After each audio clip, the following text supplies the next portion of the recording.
আসসালামু আলাইকুম। নতুন আরেকটা রেসিপি নিয়ে চলে আসলাম। সুস্বাদু, মজাদার, দারুণ একটা রেসিপি।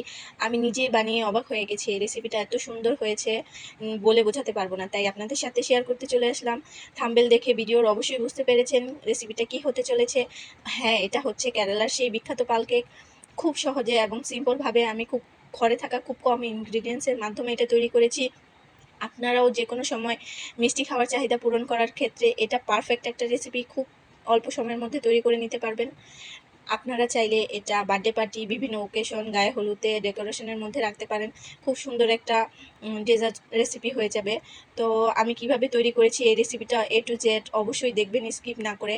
আপনারা যেকোনো সময় এই রেসিপিটা তৈরি করে খেয়ে নিতে পারবেন এবং অবশ্যই কমেন্টে জানাবেন যে কেমন হয়েছে। তো প্রথমে আমি বলে দিচ্ছি সবাইকে, অবশ্যই আমার ভিডিওটা দেখবেন, ভালো লাগলে লাইক কমেন্ট করে দিবেন, সাবস্ক্রাইব করে দিবেন আমার চ্যানেলটাকে। অবশ্যই আমার পাশে থাকবেন। প্রথমে আমি একটা পরিষ্কার পাত্রে 1/3 কাপের মতো টক দই নিয়েছি। অবশ্যই টক দইটা ভালো মানের নিতে হবে, আগে থেকেই বলে দিচ্ছি।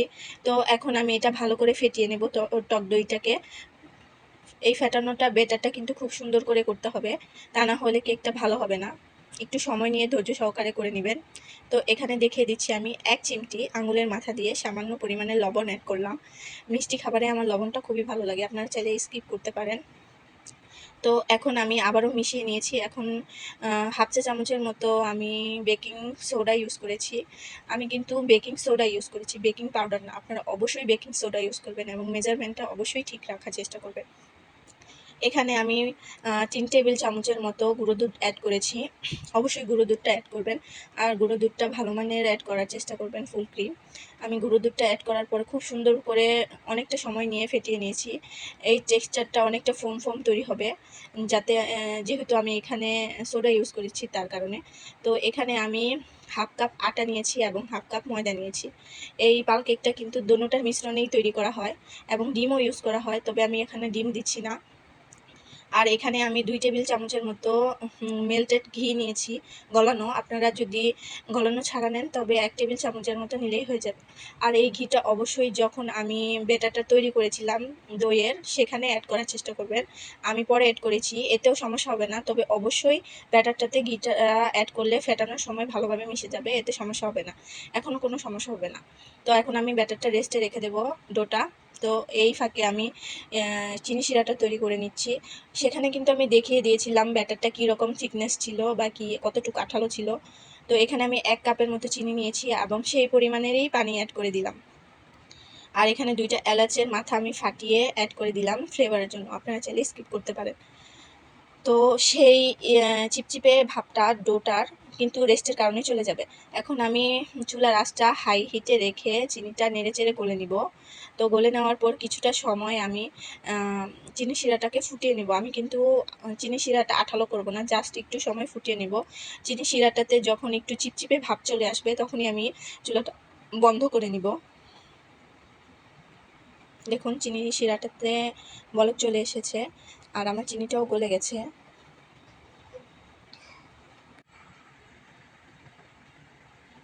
দেখুন হালকা চিপচিপে ভাব চলে এসেছে। এখন আমি চুলাটা বন্ধ করে দেব, আর যে শিরাটা আর ঘন করব না। শিরাটাকে ঢেকে এখন চুলাতেই রেখে দেব। তো এই পর্যায়ে এখন আমি দেখে নেব ডোটা কেমন হয়েছে। দেখুন এখন আমি হাতে একটু তেল মাখিয়ে নিচ্ছি, আপনারা চাইলে ঘি মাখিয়ে নিতে পারেন। ব্যাটারটা আমি আরও একটুখানি নেড়ে চেড়ে সুন্দর করে মথে নিলাম। এই তো দেখুন এইভাবে কি সুন্দর একটা ডো তৈরি হয়েছে, মসৃণ। এইরকম কিছুটা সময় মধ্যে নিয়ে মসৃণ ডো একটা তৈরি করে নেবেন।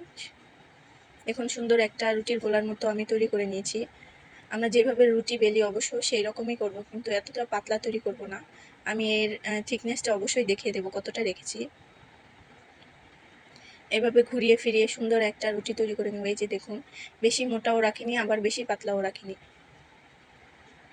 তো এখন আমি এর শেপ দিয়ে দিচ্ছি। পাল কেকটা বিভিন্ন শেপের তৈরি করতে পারেন, তো আমি আমার ইচ্ছা মতো তৈরি করে নিচ্ছি। তো সাইডের অংশটা আমি কেটে একটু সরিয়ে নিচ্ছি যাতে কেকটা সুন্দর শেপে চলে আসে। আর এই অংশটুকু কিন্তু আমি রেখে দিব, রেখে আবার আরও কেক বানিয়ে নেব, তাই আমি সাইডের অংশটা কেটে নিচ্ছিলাম আস্তে আস্তে করে। দেখুন এখনই কিন্তু সুন্দর একটা শেপ চলে এসেছে। এই তো আপনারা চাইলে আপনারা লম্বালম্বিভাবে কেটেও পাল কেক তৈরি করে নিতে পারেন। এই যে এই শেপটাতেই সুন্দর হয় বেশিরভাগ, তবে আমি এভাবে তৈরি করব না। লম্বা শেপটা আমি 4 কোণা করে কেটে নেব।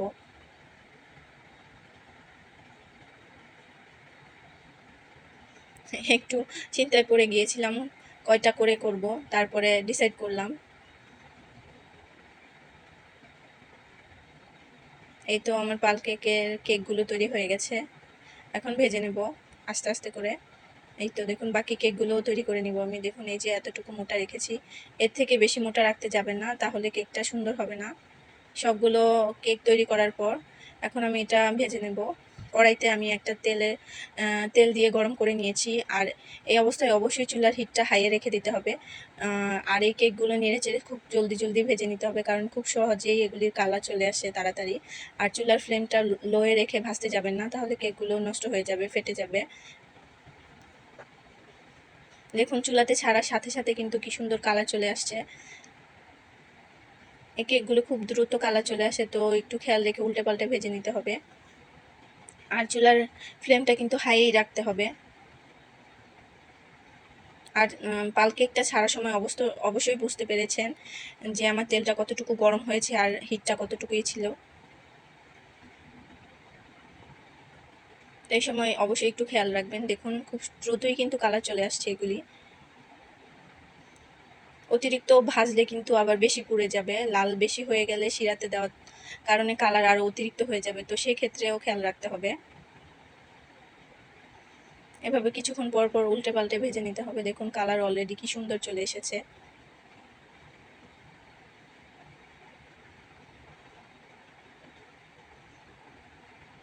কিছুক্ষণ পর পর এভাবে উল্টে পাল্টে ভেজে নিলেই কিন্তু খুব সুন্দর একটা কালার চলে আসে। এখন আমি পাল কেকগুলো উঠিয়ে নেব। আমি এই কালারটাই আমার জন্য পারফেক্ট, এর থেকে বেশি ভাজলে তিতো হয়ে যাবে। তো এখন ডাইরেক্ট আমি চিনি শিরাতে কেকগুলো ঢেলে দিচ্ছি। তো চিনি শিরাতে দেওয়ার পরে আমি চুলাটা জ্বালিয়ে দিয়েছি। চুলাটা মিডিয়ামে রেখে আমি কিছুটা সময় মানে 1 মিনিটের মতো জাল করে নেব।